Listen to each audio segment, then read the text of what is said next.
You've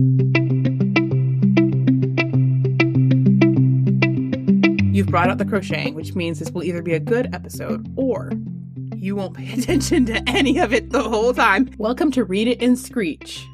If you're too loud, you can sit with us while I give the Cliff's Notes and the cringiest quotes and we go screeching all the way. This is the podcast for my boys who are the loves of my life. But say it as if you're a human person. I'm not. Podcast For my boys who are the loves of my life. There we go. I'm Grace, and this is my co-host, Ava. Before we get started, we really want to give a shout out to the Happily Ever Random podcast. This is the podcast where they explore multiple perspectives on a variety of topics. Everything from Game of Thrones to apocalyptic preparations to mental health. So settle in and get ready to flip your perspective. For the first book, plot summary that we're gonna do back from our hiatus, I am so excited. We're going to do The Woman in Me by Miss Britney Jean Spears. Blech. No. Blech. I will cut out every negative thing Blech. you do. I hate it. Hmm? I hate it. Why? First off, the title is awful. It is. It is. I'm pretty sure that in Arrested Development, Tobias, he wrote a book and he called it like The Man Inside Me. Oh my god. And I couldn't help but think of that. Obviously by fucking Britney Spears and her ghostwriter. It is 287 pages. It is narrated by Michelle Williams, who played Anne in Venom. I know who that is. Well, usually you fucking know. I just watched Venom. Britney Spears I just watched Venom. I just watched it. Britney Spears is the pop star from our entire childhoods. We didn't get to listen and watch any of that. Okay, well, here's what I have to tell you. Britney Spears is so ingrained in our pop culture that you know her in ways that you don't even know you know her. When I was like 7 or 6, maybe, you know, they would have like those little like play Walkmans. And they would have like these little like mini play tapes you could put in there. They were always like Britney Spears songs. And I had a friend. She had an unfinished basement. We would put roller skates on. We would sing Britney Spears at the top of our lung for hours. I didn't have any friends. Skating in circles in the bottom of her I would not house. have had this experience. It's got 4.3 stars on Goodreads. It is ghost written, but that doesn't mean she didn't write it. It just means that she spent a lot of time talking with someone and they helped her like make a story out of it. Are you ready for the Brit experience? No. I started out thinking that maybe she was going to use this to like launch her next tour, because a lot of artists will kind of like do things in tandem. And then after I read it, I was like, oh, she never tours again. If she never tours again, I hope she just lives her fucking life. I don't think she should. She's in clearly obscurity. not well. Okay. She's waving knives around on the internet every other day. You have not done the legwork to create these opinions yet. I don't need to have an opinion to be like, oh, you should probably just stay home with your dogs. That is a regular opinion to have if you're going to wave a butcher knife on Twitter. Okay. Just stay home. Love your cats. Eat Baskin Robbins. God. She starts out with some background, including falling in love with music from a very young age. She then gives more background on her parents and grandparents. Her dad had a very abusive father, and her mother was raised by a wealthy family. But once she married Britney's dad, they became poor, right? Because he did not come from money. The parents have a tumultuous relationship. Dad ends up opening a gym basically in their yard. Oh my God. And mom opens a daycare. Also in the yard? No, I think in the house. They still have money trouble on and off. Dad has a horrible drinking problem and mom will stay up arguing with him. So Britney feels very unsafe at the home. She loves performing and doing anything that will get attention from the family. When she's still very young, her brother gets into a horrible four-wheeler accident but makes a good recovery. They're very close and it's traumatic that he got hurt. Dad starts drinking more and more and his gym business is going downhill. She hates getting into the car with him because he drives recklessly and talks to himself while he's driving. It's weird. Cool. At 8 years old, she lies about her age to try to get a role on the Mickey Mouse Club. She and Christina Aguilera are rejected because the minimum age is 10, but she still gets signed by a talent agency in New York. Her little sister, Jamie Lynn, is born, and her mom hemorrhages and almost dies. So Britney starts to get anxiety around her mom not being around. At 10, she goes on Star Search, and Ed McMahon is creepy as fuck about asking her if she has a boyfriend. At 10 years old. She ends up going on Broadway. I did not know that about her. that she was on Broadway as a child. She's sad because she has to work on Christmas and she doesn't like understand that because she's 10. So she ends up quitting and goes home and plays basketball. Okay. Yep. She tries out again for the Mickey Mouse Club and gets the part this time. This is where she meets Justin Timberlake. His family actually pays for her family to go back to Louisiana to go to her grandma's funeral. So they're very close. She has a big time crush on him and they kiss a little bit. She ends up going back to Louisiana instead of New York so she can be a little bit more normal as a child. She's 11 now, and her mom takes her and her sister to the city all the time, and they drink together. Yeah, Drew Barrymore's mom did that to her. She took her drinking at like 8 or 9 in a full-blown club. A full-blown club in LA let Drew Barrymore drink at like 9 or 10 years old. What the fuck? She was hammered in public. Did you not know that? No, I did, but I didn't know. Hammered in public. So Mom of the Year also lets her 13-year-old drive. They let them do all kind of weird shit. She starts smoking cigarettes, and her mom gets mad at her for that. Oh, okay. She confronts her while she's driving, and 13-year-old Brittany swerves off the road and hits like a fence. Thankfully, the accident distracts the mom from the smoking, so she doesn't get in trouble for smoking. I'm sorry, Mrs. High Horse. You may drink. You may drive. What if you don't pick up a Virginia Slim? If you assumed 90% of this was true, and a little bit of it is like muddled by memory, that's still fucked. Mind blowing. Like, even if she wanted to be like, oh, well, this, like, even if she wanted to argue details, mind blowing. No, the way I did a spit take when she said my mom would take us drinking, and I was like, well, like, didn't you just say you were 12? And then she was like, yeah. And at 13, I started smoking. Right, even if she wanted to say, well, no, I let her smoke at 15. We're not going to buzz on by that. She meets with a record producer who's really nice to her. He signs a deal with her at 15 to make an album back in New York. They assign her a handler at this time. The handler's name is Felicia. Even at this very, very young age, she's obsessed with like making everything perfect.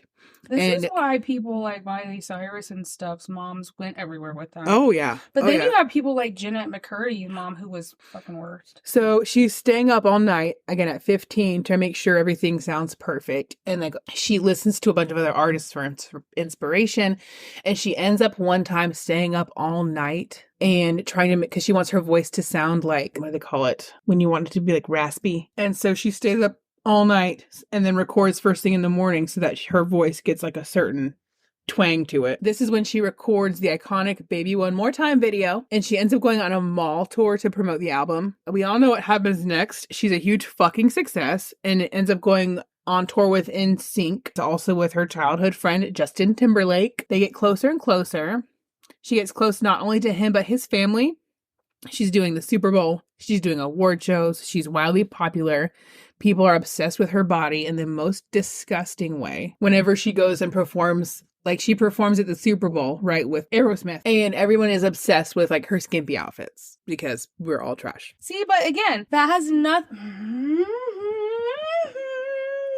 to do with the artist, everything to do with costume designer and all the people who... Oh, yeah. She builds her family a house and pays off all of her dad's bad debts. They have laws that don't allow that shit anymore, though. But they didn't then. Right. I'm just saying that, right. Like, stuff like that is why they don't let stuff like that. And now they're making ones for the YouTubers. The YouTube parents who are doing that to their kids. Amid all of the musical success, she gets the part of Lucy in the 2002 movie Crossroads. She feels like she gets really lost in the character and doesn't like the feeling of not being herself. She decides she's not going to act anymore because she doesn't like that feeling of losing herself in the character. Even ends up giving up the role of the girl in the Notebook, and it goes to Rachel McAdams. So that could have been Britney Spears. I didn't watch The Notebook. I didn't like The Notebook. I didn't! She goes on several world tours, buys a house in Orlando with Justin Timberlake. She's also completely funding her family's lifestyle, including her little sister's entire childhood. It is in this era that she and Justin Timberlake go to the award show in that denim gown and tuxedo. And she says that she still gets a kick out of people using it as a costume to this day. So she's like not offended when people poke fun at it. Justin cheats on her multiple times, and it gets back to her that he cheated, but she lets it go because she loves him. She ends up making out with one of her backup dancers because she thinks, why not? I'll just do it too. But she feels horrible and admits it to them and they get past it. She then gets pregnant with Justin's baby. And he says he doesn't want to be a dad and to get rid of it. She doesn't want to, but she does it anyway because she doesn't want to lose him. He convinces her not to go to the doctor because they don't want anyone to find out. So her childhood handler, Felicia, who's now her assistant, sits with her while she takes the pill at home. Did you see that part of the Barbie movie? I haven't seen the Barbie movie. He plays the guitar to her because he's gonna fix her with his boy band music. Not long after I this. don't know, maybe he only knows how to play the guitar. What else was he gonna do? Build a house in that moment? Make popovers? I don't know. That seems a little harsh. Not long after this. It's literally the only thing he knows how to do. Not long after this, he fucks. What's he gonna do? Up close magic. I don't fucking. Yeah, that's asking a little much out of a young person who has no other talents. Out of a grown man. Did you want him to do moonwalk back and forth? Like, I'm sorry. Fuck. We were going to criticize whatever he did at that time, and I'm sorry. That seems a little mean. You would not have criticized up close magic. You would. And he came and did card tricks. Jesus. He said, pick a card. And card. Is this your card? Not long after this, he fuckboy breaks up with her over text message. She's very devastated to lose not only him, but his family as well. He writes her like this really long breakup letter. She has to go and finish the rest of her tour, but at this point, she just wants to quit show business and open up a shop on the beach with her assistant, Felicia. Okay, Felicia's not really got your back that good. She might. We don't know. Really? Where's she now? She really wants to rest after this tour, but her family and team push her to keep performing. Her sister has become a literal spoiled bitch. The parents spoil her rotten with Britney's money. She even says, ew, why did she even buy us this house? I don't like what you do for me with your money. Eat shit. Justin releases an entire album about how badly Britney treated him and runs around partying. And okay. runs around partying and living it up in Hollywood while she's depressed in Louisiana. People are shocked and horrified to learn from Justin that Britney was sexually active with him and that she broke his heart. And it's to the point where people will literally like boo her if she goes out in a club. They'll be like, boo, Britney, you made Justin sad. Oh my God. I'm sorry. That's terrible. However, you realize that these were two people who were both had bodily autonomy and not fully formed brains. Mm-hmm. They weren't 27, and they were both being manipulated by outside sources. Mm-hmm. Like, they both had managers and parents and too much money and, like, drugs and alcohol and, like, things. And they both had, like, the early 2000s of, like, oh, don't do that, it's gonna ruin your career. Like, like, none of this was very fair. Mm. She decides to put herself out there and has a fling with Colin Farrell. Ew. Someone I only know from his role as a nasty motherfucker from Horrible Bosses. After this fling, she feels very isolated and still heartbroken. She will only speak with her assistant and bodyguard and rarely leaves the house. Without her knowledge, her dad sets up an interview with Diane Sawyer, who grills her about how she destroyed Justin Timberlake. She feels humiliated and betrayed by that whole ordeal. It's at this time that she has a New Year's party at the guest house at the home that she bought her parents. Her mom gets angry at the noise that they're making. Eat shit. Yeah. She says, fuck it, I have money, we'll just all go to Vegas then. This is where she marries a childhood friend in Vegas. Her parents show up immediately after this and shit on her for doing a young, dumb thing. And she cries the rest of the time that she's there. A small part of her wants to stay married just to spite everyone.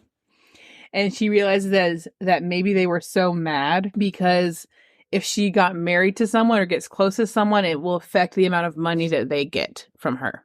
Eat shit. She has to go on tour alone.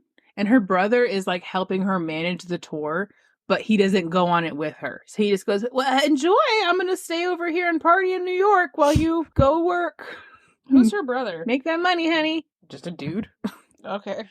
This is when she meets Kevin Federline. Great. I don't think I've ever seen a picture of that man wearing shoes. Unsolicited feet pic. So nasty. So she likes him because he doesn't want to just have sex with her, but he sits with her and holds her and makes her feel safe. What she didn't know at the time was that he had a whole toddler and pregnant ex-girlfriend. Good God. He proudly tells her that he sees them once a month. So proud of you. He goes on tour with her. I see his feet more than he sees his kid. He goes on tour with her, and she's happy to have someone with her. She asks him to marry her, and they have a big wedding. She gets pregnant really soon, and she feels like things are going to change for her. She fires most of They are. Right. Just not in a good way. She posts on her website that she's going to take a break because she wants to be a good mom. She has her first son in 2005 and immediately gets pregnant again. No!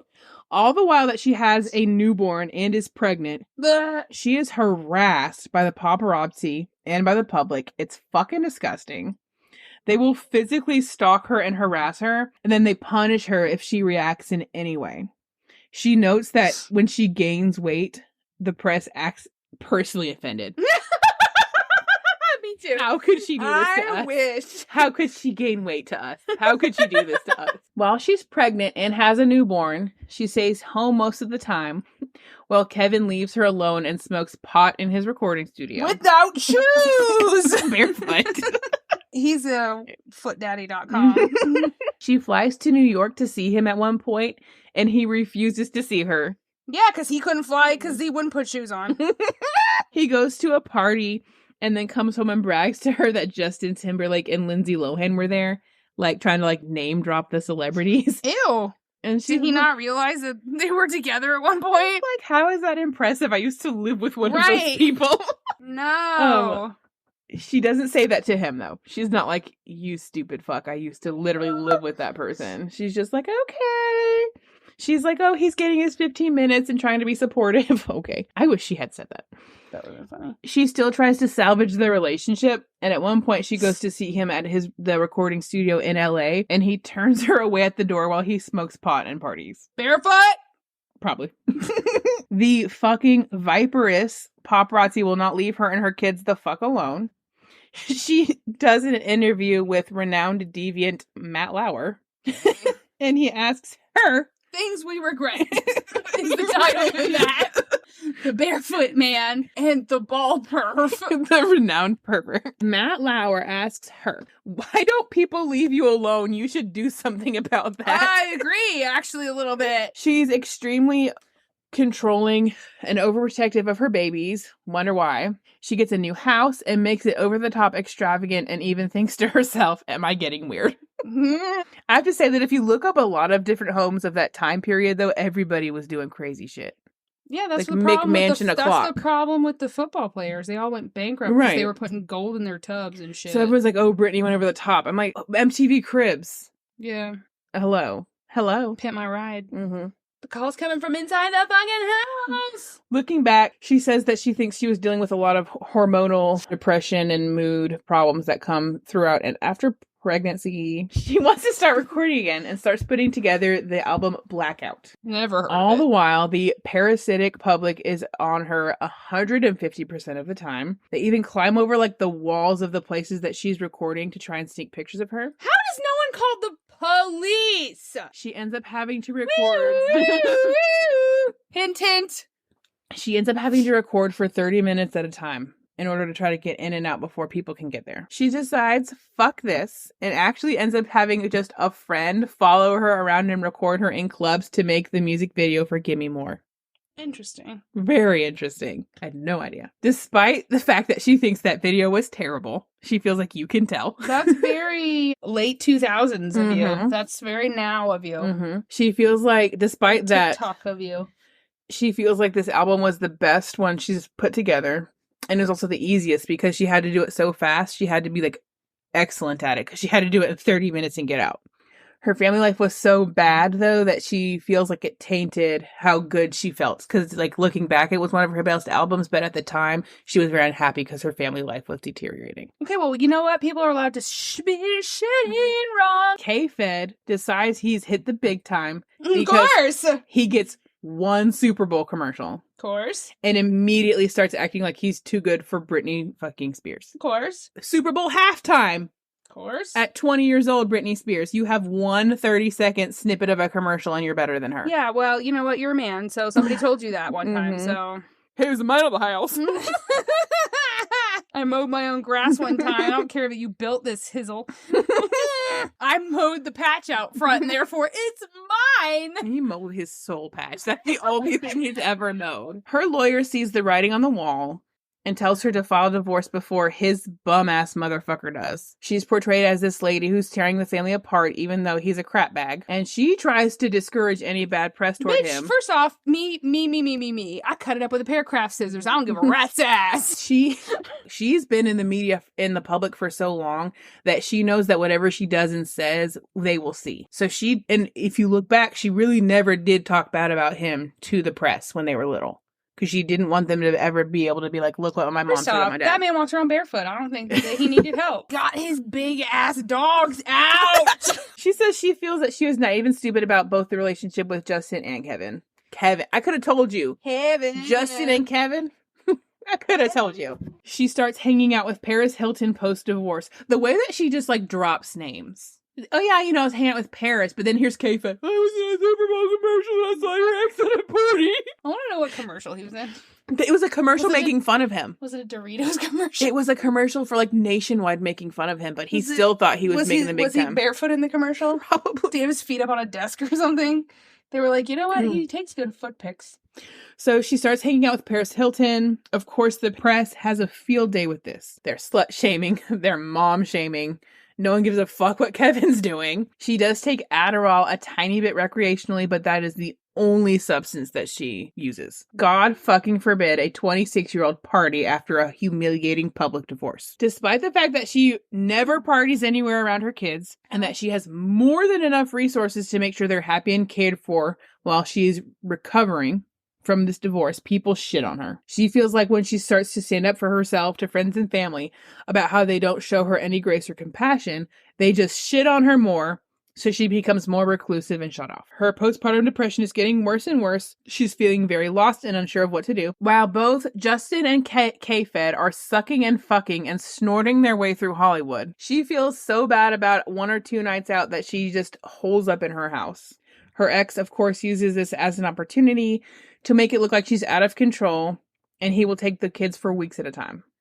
She goes to his house and begs him to see her 5 and 17th month old, and he refuses. She's humiliated, and the paparazzi are watching and taking pictures of the whole thing. This is when she snaps and decides to give them what they want, and she shaves her head. She says, fuck you.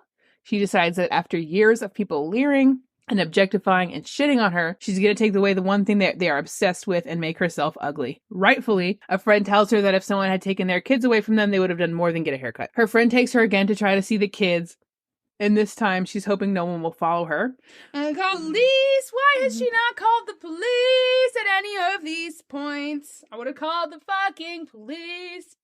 Her friend takes her again to try to see the kids, and this time she's hoping no one will follow her. But why would you hope that? It hasn't worked any of the other times. But privacy is a fantasy for her. Of course, K Shitbag says no, and they drive away heartbroken and crying. They pull over so she can sob in the car, and the paparazzi comes to pound on the window and demands to harass her about not being able to see her babies. Okay, and again, nobody has taught any of these people. I don't know what the laws are regarding paparazzi. Okay, hello 911, this man's an ass. And he's touching my car.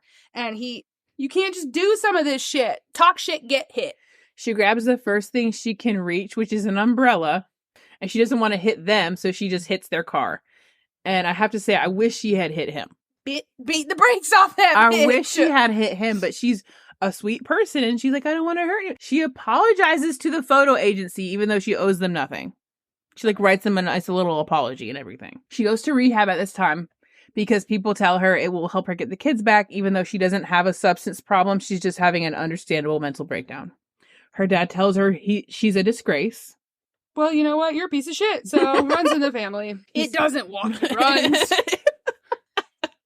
Hold up a mirror next time. She's grateful for the time in rehab because it's the first time she gets a chance to start to heal from a lot of trauma that she's had.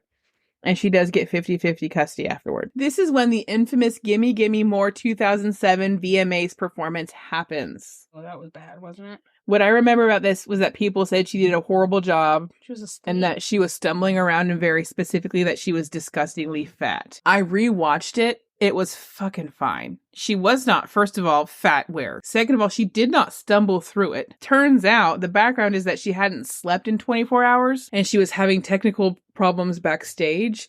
And right before she went on, she ran into Justin Timberlake, who was at the height of his career, and she was at the lowest. And she was really embarrassed about that. And she didn't want to do the performance anyway because she felt really insecure about having had 2 babies in 2 years. But they made her do it anyway. She says it wasn't a good performance, but everyone has bad days and hers are just in front of the whole planet. Again, I rewatched it. It was fucking fine. Like, it was still way more advanced than the average person could do. They're just comparing it to like her really good ones. Which, and yes, since she's usually like that is fair because she's like phenomenal, an acrobat. Yeah. It was like, why? She goes to court again for custody, and even though a court-appointed parenting coach testifies that she's a perfectly fine parent, the hearing doesn't go well. When they come to get her kids the next time, she's so scared she won't see them again that she locks herself in the bathroom. They hospitalize her on a psych hold, but end up letting her out early because she's not dangerous. She's just grieving and scared. And that is unusual for them to let you out of a psych hold early. So that says something to her sanity. She learns from the tabloids that her little sister Jamie Lynn is pregnant, and says that Jamie had actually filed for emancipation from the parents because they had taken her cell phone away and she could only contact the outside world through burner phones. She goes way over the deep end, is in and out of the hospital, and has increased her usage of Adderall. She starts dating a photographer who she actually didn't realize was married till after. They're constantly chased by the paparazzi, and she's pushing the limits and partying. She says that although she was partying a lot, she wasn't as out of control as they portrayed. She was angry and hurt and trying to block everything out. When her family gets wind that she's getting serious with the photographer, they start to try to get closer to her, just like when she'd gotten married in Vegas and they freaked out. They basically trick her into coming to meet with her at the beach house that she's bought them. And this is where they have a literal SWAT team come in and implement the conservatorship. This is despite the fact that she's just made the most successful album of her career by herself. They put her under a 2-part conservatorship. There's one where people control your money, and there's one where people can control all of your personal decisions. They get the 2-part conservatorship. Not only that, but they're only supposed to be temporary. Most people get them for like 3 months at a time, so that if you're going through a time where you're having a mental breakdown, your family can protect you and then give it back to you. It's never supposed to be for an extended amount of time. Turns out during this time, her dad immediately starts pulling more salary than she's getting from her money. Terrific. She was afraid to get in the car with him, remember, when she was a kid, because he was so reckless and had such a bad alcohol problem that he would talk to himself and freak her out. And now he's in complete control of her entire life. He actually says to her, "I'm Britney Spears now." End quote. We are Britney Spears. Yes. She can't even get a new lawyer because she doesn't have the power to appoint one, or so she thinks. She's reached out to her dad multiple times throughout the years, and he never helped her. But as soon as he gets a chance to have the conservatorship, he's all over it. Her mom knew the whole time that he was planning to do this and pretended like she didn't know, and was like going and like sleeping over at Britney's house and like staying up and having girls' nights and stuff. All the while, she knew that the dad was trying to swoop in with a fucking SWAT team to implement the conservatorship. Her mom writes a book using Britney's name and personal life to get publicity. She's unbelievably hurt by this, that she's making unreal amounts of money off of her daughter's mental breakdown. She says that even though she was a little off the deep end, she would have never done something like that to her own sons. And who of us would do that to our kids? Lots of people. When your kid is having a hard time and you're like, there's gotta be a way to make money off of this. It's simply too good. Even though the conservatorship was supposed to be for her own interest, they still immediately book her on How I Met Your Mother, the TV show, and a new tour. So she was too sick to choose her own boyfriend, but she's not too sick to go on a world tour. All the while, the family's going out to nice dinners and interviews and doing all this stuff without her. Because she's at work. She's to work. They do not even let her into houses that have Tylenol in them. If she wants to date someone, they make them go through a full background check and drug test. And then they sit there and they tell the date her full sexual history before she can leave. Charming. Humiliating. Before she can go on a first date, they're like, come sit down. Brittany had sex with Justin, and she had sex with K-Fed, and she had sex with that guy from Horrible Bosses. The lawyer they gave her tells her that she can't get her own, and her mom knows this is a lie, but for 13 years, she has no idea. They have her strapped to a gurney and committed to the hospital if she ever tries to rebel or say that she doesn't want to do part of the conservatorship. They cut off most of her contact with the outside world. She also has to sneak a burner phone if she wants to have private contact with anyone. Her dad cuts off all of her friends and even fires Felicia without her knowledge. Okay, well, Felicia wasn't great anyway. Sometimes I wonder. They give her unlabeled envelopes of medication every morning. Sun up to sundown, control every aspect of her life. She goes along with it because she can't see a way out and wants to be able to see her kids. She keeps thinking that if she was too sick to control anything in her life, how was she not too sick to perform? Her circus tour grosses over $130 million. She's paying Kevin's legal fees and child support and the salary of all these people with no say whatsoever. Kevin does this icky fucking thing where he will make her hang out with him sometimes before she can see the kids. And then he'll decide whether or not it's okay for her to see them. So he'll be like, yeah, come hang out for a few hours and then maybe we'll see the kids after. Gross. She accidentally runs his foot over with the car at one point when she's trying to leave. The money makers. I'm sad she missed the rest of his body though. I told you his feet were special to him. Those fucking feet, man. She keeps doing all of this because it's the only way she can see her kids. The absolute only way. Her dad calls her fat. He controls her diet so much that she has to beg, like, for a snack, and then they won't give it to her. She's like 30. She's like, can I please have a chip? And they're like, no, Dad said no. See, this is why Felicia sucks. Well, Felicia wasn't there for this part. She feels dead inside and feels like she's losing everything and becomes a shadow of herself. She starts dating an agent, and he's controlling as well. But she appreciates that he understands her and is vigilant and aware that people are after her. Her dad even controls what she eats. Her mom gets back with Dad because they had separated before, but now that he's a job. But now you have the money. There's where it's coming from. Yep. No longer the gym in your front yard. Now that he has a job, she's attracted to him again.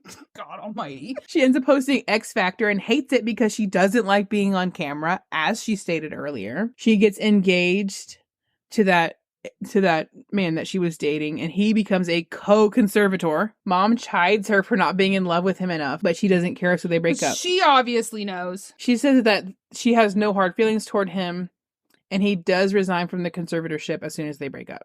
But like, oh, how could she not be attracted to the man who is her man nanny? So he does resign from the conservatorship as soon as they break up. So he seems like a fine dude. She makes the Work Bitch song, but otherwise feels like her art is dead because she's so controlled. After X Factor is when she gets the Vegas residency because why the fuck not? Initially, she loves Vegas. It's a I could give you a long list of why not. Initially, she loves Vegas. Why doesn't Kevin just get a job selling feet pics? Oh my god, because they were ruined when she ran over them.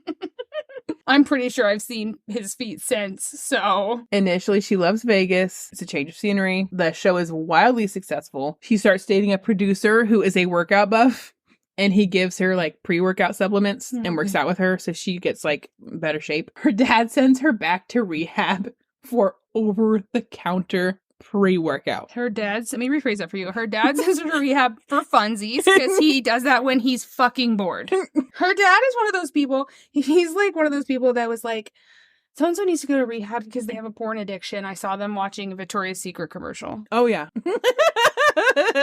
That I was also watching. Like, did you not also see the commercial? How did you know they were watching it? While she's performing in Vegas still, she takes the time out to teach kids dance classes a few times a month. One day while teaching, she accidentally bonks one of the kids while she's dancing, and she feels so bad that she tries to give the girl one of the rings off of her hand to make up for it. And it occurs to her that she cares more about this random child that she's never met than her family cares about her. What a weird interaction. Yeah. Though. Oh, so uncomfortable for that girl. Right. One time Britney Spears hit me in the face and then tried to give me a ring. They'd be like, no, I'm fine. And then try to like, I know. Don't like that. She tries to report her dad for his alcoholism and have him... His what? His alcoholism. Alcoholism. And she wants to have him drug tested. Since he has complete control over her and all of her money, she wants him to have to prove that he's not. I know you are, but what am I? I'm rubber, you're glue. It doesn't go anywhere. No one said, he's probably fine. He looks like a good guy. She meets her now ex-husband, but at this time of writing it, husband, while on the set of a music video for her next album. Meanwhile, her dad finds her sneaking the pre-workout and sends her back to rehab. This time it's outpatient, but he refuses to let her take a break from it whatsoever. So he's like, perform, go to rehab, perform, go to rehab. No breaks. She's becoming more and more burned out. One of her hairdressers encourages her to take a break, and her dad fires that hairdresser immediately. She is grasping for a semblance of control. So while she's performing, she goes out of her way not to flip her hair because she knows that flirty dancing style is something they're making all of their money off of. And if you look at videos of her from Vegas, you can tell she keeps her head really still. She begs to perform new songs and change up the show. They refuse. Her boyfriend is younger than her, and she's very, very in love with him, and she wants to have a baby with him. But her dad refuses to even let her go to the gynecologist. He has her phone monitor and even puts a bug in her home. She is exhausted from the residency she's had for years at this point. It's coming to an end. She thinks she's finally going to get a break. Psych! So at this point, they make her go on 2 tours back to back. One of the tours she was supposed to announce at the end of her Vegas residency, and she didn't. So her dad got really mad because she didn't announce it. She goes on the first tour. They promise her when she's done with it, they'll give her a 6-week break to take her kids on vacation in the summer. Summertime comes. Just fucking kidding. You don't get your break. You have to go again back on tour. So she doesn't get the time with her kids they promised her. In this back and forth, going on tour, not wanting to go on tour, all of this, they have her committed again. This time it is so extreme. He tells her, hey, I found another rehab for you. It's $60,000 a month. Oh, good. I'm so glad. You're going to pay for it and me while you're in there. They put her inpatient. They dope her up. She has to sit in a chair for 12 hours a day. She can't show she feels like she can't show a shred of emotion or they'll take it as a sign she's unstable. She calls her dad, begs him to let her out. Of course, he says no. It definitely seems like a punishment for not going on tour. She also asks her sister for help, but Jamie Lynn just tells her, stop fighting it and stay in there. She's what, how old at this point, though? Late 30s? Mid to late 30s? The sister, though, is not the sister is like 30.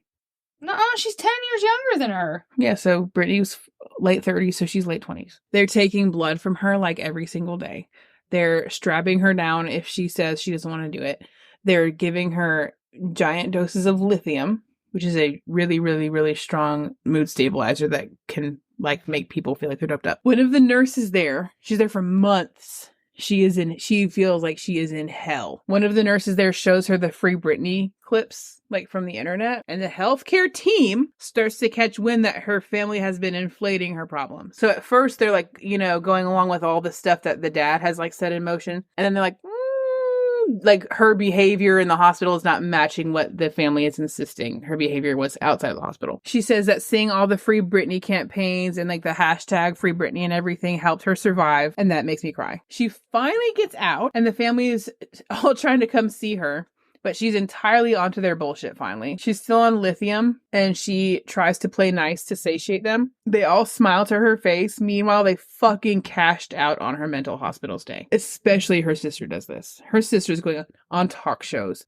interviews, all the things. Oh, my poor sister. Let me tell you about her being hospitalized. She is now completely and understandably enraged. This is when that thing happens. I don't know if you remember on the news where her dad broke the door down and shook her son. There was like some kind of argument. So the son went to the bathroom and locked the door. And the dad was drunk or high or both. And he like knocked the door down and like grabbed him and shook him really hard.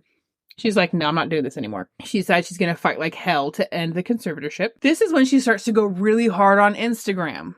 She wants to humanize herself to people again. She posts whatever she wants because she wants to be able to control the way she's seen by the public instead of other people doing it for her. She understandably has a hard time cutting off her family, especially with the conservatorship in place. She goes to their home in Louisiana and finds that while she was in the hospital, they threw all of her stuff away. She starts to talk to her attorney twice a week to try to feel him out and see if he will help her. He obviously won't. So she ends up calling 911 to report her dad for the abuse. She has her first hearing and Oh, fancy that! She finally called the police, which I was wondering why she didn't do 10 years ago. She did. She called one time before and they didn't believe her. Homie! She called one time before and One they were time? like, oh, Brit's crazy. She could have called before. This was insane. She practices the speech that she's going to give to the court over and over again. She tells the judge that she's unhappy and that she deserves to be able to live her life just like anyone else. She finally gets a different lawyer. Mind you, she has to message a friend on Instagram to help her get one because they don't even let her use the phone. Girl, stop at a McDonald's. You are victim blaming hard. I'm not going to have to victim- cut this out. I'm giving ideas. Inspiration. These are ideas. I am what's it called? Brainstorming. Brainstorming ideas. They had a SWAT team. They strapped her up and then she felt like if she did anything they're just going to punish her for it. So if you call the police and it doesn't end well, they're just going to punish you for it. Brainstorming ideas. Gosh. So her new lawyer is shocked that they kept her from getting her own lawyer for so long, considering serial killers get to pick their own lawyers. They get the conservatorship first suspended, and then they're able to file to have it terminated entirely. She starts doing whatever the fuck she wants. She listens to music, exercises, goes jet skiing, writes what she wants, does what she wants. She's not even sure if she ever wants to record again, but then Elton John reaches out to her and asks if she wants to collaborate. She's flattered, and she feels like they've both been through a lot in the public, so she takes him up on the offer. They re-record and release Tiny Dancer. It's #1 in 40 countries. She marries her boyfriend and they have a beautiful wedding. She says that she has a lot of empathy for her sister, but also says fuck her a little bit because they went through similar stuff, but when she went through it, she was poor and powerless. She does say that she wishes her well. I don't wish her well. I wish Jamie Spears very I wish ill. you well in hell. I wish her ill. Now, I see. It seems a little bit like, to be fair, the expectation of her to do certain things is unfair because she had no one to learn any of that from. the expectation on who? The sister. So it'd be like, oh, why didn't she do anything? Where was she going to have learned to do anything? She had shitty parents. And then, like, the parents took the phone away from her, too. Mm-hmm. So there was that. She said, ew, why So- did she buy us that? Why did she even get us this big That's photo? terrible, Why did she yeah. even- But she probably learned that from the mom. So now Because Brittany... if you were to like reverse it, you know, like as an adult, if she were to have a chance now, she probably would do different things. I doubt anyone I would don't do know, the same she was shit shitty the whole time. given the chance. So now Brittany suffers from debilitating migraines, and she's afraid to go to the doctor for them because of her history with them. They take her out for days at a time. Me too. Aw. She says she feels like she's able to be an actual adult woman for the first time. She's happy to be able to gain weight without people shaming her and eat chocolate if she wants to eat a piece of fucking chocolate. She likes posting what she wants and wearing what she wants. We are aware. Right, we know. She says she's struggling with the concept of performing again because she does love it and she's an artist, but she has so much trauma associated with it. I hope she never does again. I hope she's just like, fuck you, I don't owe you shit. She ends the book reminiscing about friends and the things that she's been able to do since ending the conservatorship. Ultimately, she wonders if her family has realized how wrong they were and she's grateful Probably for her not. freedom. Probably fucking not. I think they missed that money, honey. I think that Jamie Lynn thought, I don't need her. People love me. She probably thinks she did enough on her own merit that she's like equitably like famous and shit. Got And then news like for her. young people I or don't younger want to ruin it people for you. don't always notice until they like catch up, you know? Like Shh. she's not gonna notice till she catches up. Oh, that I see now. That wasn't great. And then she'll age up more and be like, oh, I see that wasn't great. Honestly, I don't know. I can't stand her. She's always creeped me out a little bit. I don't know anything about her. Who'd she have a kid with? Some podunk ass motherfucker from her high school in Louisiana, I'm pretty sure. I thought she was famous on a TV show. She was, and then like she went home for Thanksgiving and got pregnant. Ew, really? Yes. Oh god. The interesting thing about this nonfiction is that there's no where are they now. There's no where are we now. Brittany's going through a divorce now. That makes me sad. That's wild. I know. Thank you for listening to Read It and Screech. If you'd like to support the podcast, you can always rate, review, and subscribe, or find us on TikTok and Instagram at ScreecherPod. As always, please do not listen with your mom in the car. Or you could go to kfedsfeetpics.com. That's another way you could support the podcast. Apparently somebody's something.